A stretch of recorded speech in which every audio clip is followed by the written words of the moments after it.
Hmm. Hello everyone, welcome to this wonderful video. So आज के session में जैसा मैंने आप लोगों के साथ डिस्कशन किया था कि हम लोग केमिस्ट्री के ऊपर बात करने वाले हैं कि हम किस तरीके से केमिस्ट्री में अपने मार्क्स को इम्प्रूव कर सकते हैं। तो आज हमारे साथ हैं शिवम सर। उसको 97 marks in chemistry and he will guide. आप अगर ये वीडियो देख रहे हैं तो नोट जरूर बना लेना, वो आपके जरूर काम आने वाले। और वेलकम शिवम सर, कैसे हैं मैं ठीक हूँ सर, थैंक यू सर। आप कैसे सर? आप? बस ठीक। तो स्टार्ट करते हैं सेशन। जिन्होंने हमारी अभी तक प्रीवियस वीडियो नहीं देखे हैं गाइस, जाके सब्सक्राइब करो और जाके देखें, बहुत फायदेमंद वीडियो है आप लोगों के लिए। तो शिवम, मेरा पहला क्वेश्चन आपसे ये है कि केमिस्ट्री में बच्चे बहुत ज़्यादा रिलेट नहीं कर पाते। इसका एक वजह ये भी है कि बहुत ज़्यादा थ्योरेटिकल सब्जेक्ट है। राइट, बहुत ज़्यादा थ्योरेटिकल सब्जेक्ट है तो बच्चे आपसे रिलेट नहीं कर पाते। तो यस। आप क्या सजेशन देंगे जिससे बच्चे उसमें इंटरेस्ट क्रिएट कर पाए? सबसे पहले बच्चे को अगर बेसिक्स क्लियर हो, कॉन्सेप्चुअल क्लैरिटी हो, तो बच्चा कर सकता है। मतलब कि अगर हम्म, उनको फिजिकल केमिस्ट्री स्टार्ट करनी हो किसी भी चैप्टर की, अगर 12th के रिगार्डिंग स्टार्ट करना हो, हम्म, देन उसको मोल कंसेप्ट करना चाहिए। ठीक है। अगर मोल कंसेप्ट वो करते हैं तो उनका उनका कवर हो जाएगा। फिजिकल केमिस्ट्री में उनको कोई दिक्कत नहीं होगी। इसी हम्म, तरीके से अगर उनको केमिकल बॉन्डिंग अगर आती है 11th क्लास की, तो ऑर्गेनिक अच्छे तरीके से कर सकते हैं। ठीक है। आपके अकॉर्डिंग जो एनसीईआरटी के इन टेक्स्ट क्वेश्चन हैं और जो एग्जांपल्स है वो कितने ज्यादा बेनिफिशियल है बोर्ड एग्जाम्स के लिए? मेरे अकॉर्डिंग से 70% जो पेपर होते हैं उसमें वही आते हैं। अगर बोर्ड सीबीएसई एग्जाम्स की के बात लिए। करें तो सीबीएसई।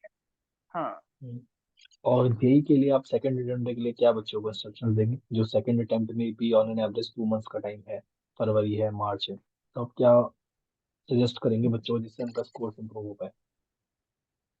सबसे पहले उनको बेसिक्स अपने स्ट्रॉन्ग करने चाहिए। 11th के कुछ चैप्टर जो 12th में भी रिसेंटली चल रहे हैं, जो बच्चे 12th में, उनके लिए 11th के कुछ चैप्टर जो बहुत इंपॉर्टेंट है, जैसे मोल concept, chemical bonding, redox, thermodynamics and equilibrium.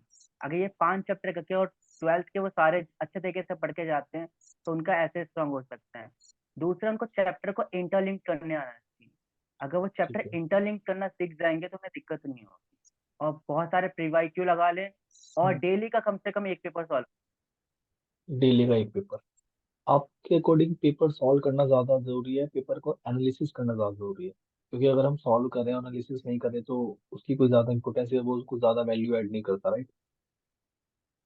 Analysis तो करना पड़ेगा। अगर एनालिसिस करेगा तो बच्चों को ये पता चल जाता है कि अगर हम वो चैप्टर कर रहे हैं किसी भी टॉपिक को, तो उससे कैसे कैसे क्वेश्चंस बन सकते हैं। अगर कोई बंदा एक पेपर लगा रहे हैं, उसके बाद 4 कंसेप्ट, जैसे कि एक क्वेश्चन की बात कर ले, उसमें 4 टॉपिक, 4 एमसीक्यू पॉइंट्स हैं, उसको एक ठीक है। सही मिल गया, 3 गलत क्यों, उसके रीजन अगर पता होंगे तो क्वेश्चन हम्म, हो सकता राइट। तो ये बहुत सारी चीजें कि ऐसा नहीं है कि एक बार हमारे एमसीक्यू के आंसर निकल गए तो हमें उसको लीव कर देना चाहिए। हमें सारे क्वेश्चंस पे काम करना चाहिए, सारे एमसीक्यूज के ऑप्शंस पे काम करना चाहिए। हमें ये पता होना चाहिए कि उसका जो आंसर है वो आंसर क्यों आ रहा है, राइट सर? है। यस।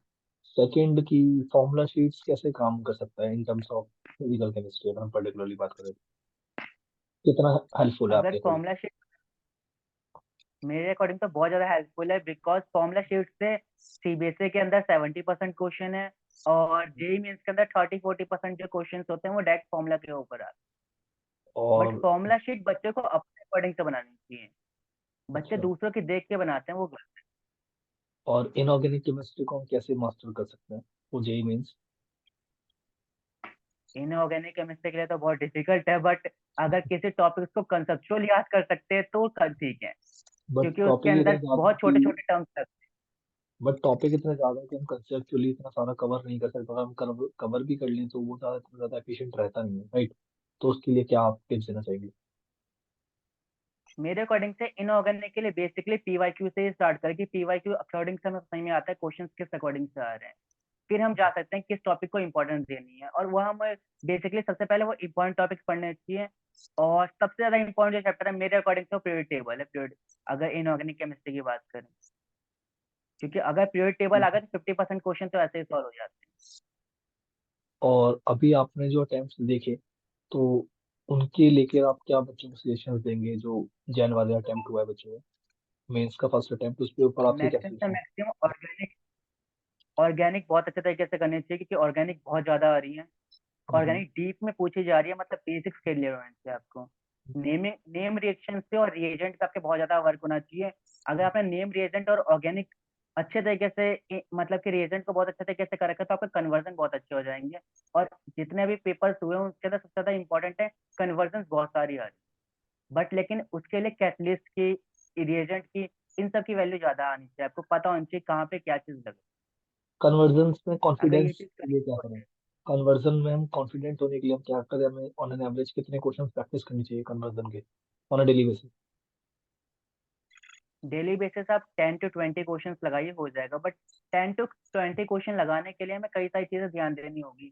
जैसे किसी एक चैप्टर्स के अकॉर्डिंग से आप कन्वर्जन कर रहे हो तो पहले उसके नेमिंग रिलेशन और मेथड ऑफ प्रिपरेशन और केमिकल जो टेस्ट होते हैं आपको वो याद आने चाहिए। और मैक्सिमम तो आजकल ये देखने में आ रहा है कि जितने मेथड ऑफ प्रिपरेशन वही कहीं ना कहीं केमिकल बनते हैं किसी के लिए। अगर आप सर आप म्यूट हो गए, रिपीट कर दीजिए प्लीज। सर मैं म्यूट नहीं हूँ। नहीं नहीं, कोई बात नहीं, अब कंटिन्यू कीजिए। तो सर अगर हम बेसिकली किसी चैप्टर्स के रिगार्डिंग हमें ऑर्गेनिक के लिए जानना है कि कन्वर्जन पे कैसे फोकस कर सकते हैं तो नेम रिएक्शन और रिएजेंट अगर हमें ये दो चीज आती हैं तो हम कन्वर्जन अच्छे तरीके से कर सकते हैं। मेरे अकॉर्डिंग जो कन्वर्जन है पर्टिकुलर चैप्टर वाइज चलने चाहिए। स्टार्टिंग में 15 डेज जो है वो चैप्टर वाइज चलने चाहिए। अगर आप क्योंकि एनसीईआरटी के बैक साइड से ही कन्वर्जन आएंगे जितने आएंगे, क्योंकि कन्वर्जन वहीं से अच्छे खासे बनते हैं। और एनसीईआरटी के क्वेश्चन जो लाइन टू लाइन लिखी हुई है उससे क्वेश्चन बन सकते हैं कन्वर्जन। और हम कैसे लास्ट जो 20 डेज बचे हैं उसमें केमिस्ट्री को टिप्स पे कर सकते हैं for board examination, so that we will get nearly about 95 plus? क्या क्या स्टेप्स हमें फॉलो करनी चाहिए करें? अगर ये बहुत इंपॉर्टेंट पैरामीटर है इस वीडियो का। सबसे पहले हमें ऑर्गेनिक के स्टार्ट करनी चाहिए। कम से कम उसको 5 डेज देना चाहिए, एटलीस्ट 5 to 7 डेज देना चाहिए। 5 to 7 डेज के अंदर हमें स्टार्टिंग चैप्टर वाइज नहीं चलना चाहिए। यहाँ पे चैप्टर वाइज से दिक्कत हो सकती है। हमें सबसे पहले आयु पैक करना चाहिए, क्योंकि हमें ठीक है। पता है बंदे को कन्वर्जन से बड़ा डर लगता है।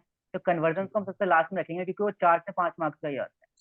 तो हम आईओ पैक पहले कर लें, देन फिर हम नेमिंग रिएक्शन सारी याद कर लें। एक चैप्टर मतलब आपने एक पेज के अंदर नेमिंग रिएक्शन सारी लिख लीजिए, देन रिएजेंट कर लीजिए। और 5 मैकेनिज्म है, आप पूरी एनसीईआरटी बुक अगर चैप्टर ओपन किया 10 to लेके 14 तक तो उसमें 5 ही मैकेनिज्म है जो बहुत ज्यादा इंपॉर्टेंट है। अगर हम 5 मैकेनिज्म कर लेते हैं और वाई वाले रीजन वाले क्वेश्चन को कवर कर लेते हैं, इसके बाद अगर हम कन्वर्जन पे जाते हैं तो आपके 33 में से अप्रोक्स 5 to 10 डेज के अंदर में 27-28 मार्क्स आराम से कवर कर सकते हो ऑर्गेनिक।